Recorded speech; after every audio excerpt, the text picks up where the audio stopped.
晚餐用话梅煮了半只的酱油鸡，哇，超香！我用的是这种嫩鸡哈，新鲜的，你就清洗干净，直接放到油锅里面，鸡皮朝下小火煎一煎，然后你再放一点洋葱、大蒜粒、生姜片一起，2-3克的话梅，家里面没有吃完的，刚好利用上了。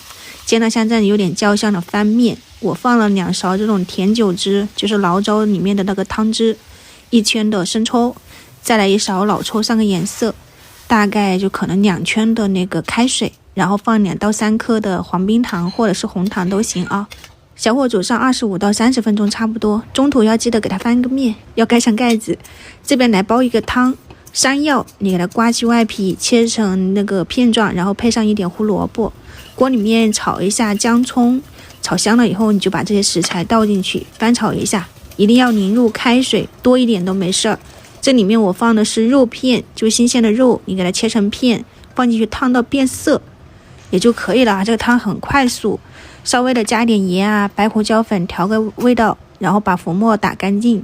出锅你就放一点葱花啊、枸杞，非常好喝的这种山药胡萝卜瘦肉汤，很简单，喝起来也很清爽，大家可以去试一下。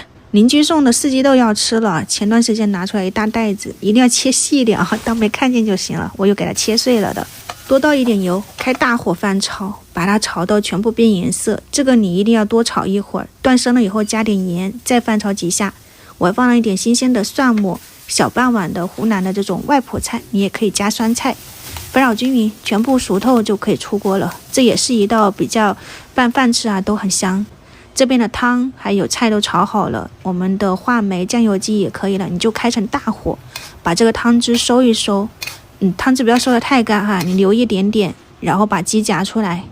这个真的很好吃，它是那种咸中带一点酸，酸中带一点甜，怎么说呢，就味道很综合。这个酱汁他们说用来拌饭吃超好吃，大家都可以去试一下。趁热撕开的话呢，就是热气呼呼的，但是真的很烫手，所以我就没有掰了。刚好他们也回来了，现在6点半了哈。今天我们家的晚餐就供大家参考一下。最后来切一个西瓜片，摆个盘，我喜欢这样摆，拿起来特别方便。